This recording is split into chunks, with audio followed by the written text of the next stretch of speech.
Kindness to animals is repaid, is an ancient proverb passed down through generations.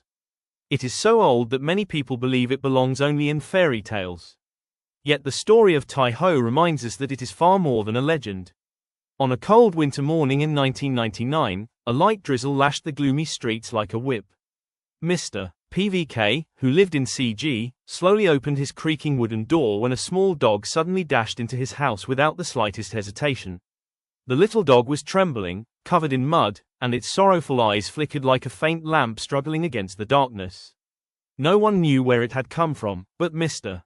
K saw a silent plea for help in those eyes. Looking at the pitiful creature, little more than skin and bones, Mr. K thought to himself, it must have wandered for days without anything to eat. Poor thing. If it stays like this, it'll starve to death. I might as well take it in. A few pieces of bread and a warm bath transformed the little stray into a proud and handsome companion. With its deep brown coat, sharp eyes, and majestic bearing resembling a young tiger, Mr. K named him Tai Ho, meaning great tiger. From that day on, Tai Ho became his faithful companion, following him wherever he went. Mrs. V, Mr. K's wife, never liked Tai Ho very much. She constantly complained that he made the house dirty and created extra work for her. But fate had something else in store. One afternoon, her 7-year-old grandson wandered off while playing near an abandoned factory and accidentally fell into a deserted well. No one knew what had happened, except Tai Ho.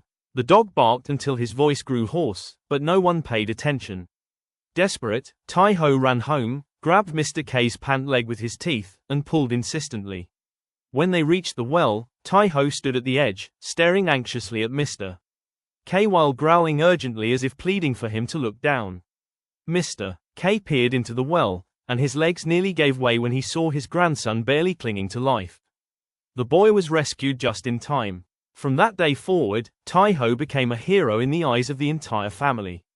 On November 28, 2003, the cafeteria of the driving school where Mrs. V worked as a security guard was unusually lively.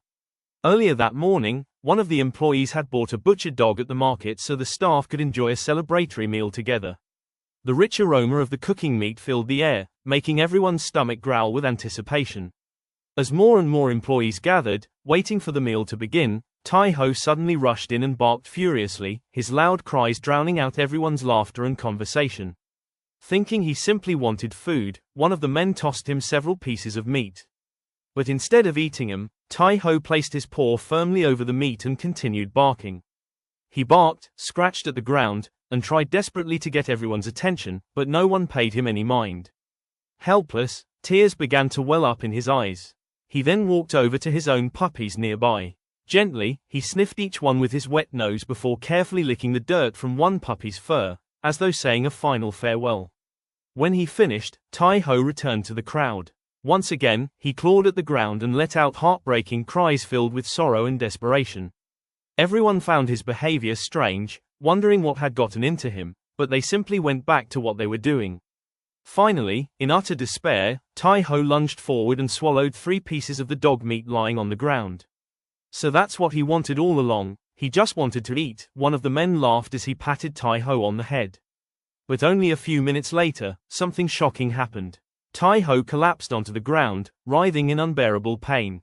Blood began flowing from his eyes, nose, and mouth. And then, he quietly breathed his last.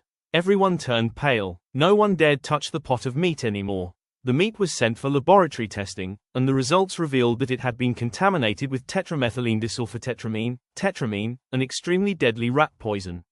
The amount present was sufficient to kill even a full-grown water buffalo. Only then did everyone realize the truth. Tai Ho had sacrificed his own life to warn them, saving more than 30 people from certain death. Mr. and Mrs. K were heartbroken beyond words. In silence, they prepared to bury Tai Ho behind their garden. However, after hearing the story, Mr. TNK, the director of HGS Cemetery, personally visited their home with an unusual request. He asked permission to build a proper grave for Tai Ho inside the cemetery. The couple was astonished. "We're deeply grateful that you think so highly of our Tai Ho," they said. "But a cemetery is a place where people are laid to rest. How could a dog possibly be buried there?" Mr. TNK replied, "Heaven, earth, and all living beings must eventually die. What truly remains is one spirit. Can the spirit of Tai Ho, who gave his life to save others, not deserve our deepest admiration? On the day Tai Ho was laid to rest, heavy rain poured from the sky.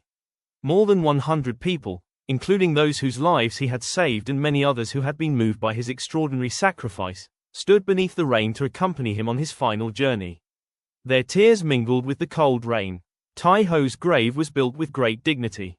In front of it stood a statue depicting him in the same proud and noble posture he had carried throughout his life. From that day onward, HGS Cemetery received many visitors who came not only to pay respects to their loved ones but also to stop before Tai Ho's statue.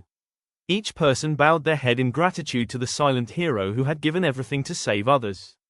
And so, people continue to tell the story of kindness to animals is repaid. Not as a fairy tale, but as a true story that reminds us that loyalty, gratitude, and selfless compassion can exist in every living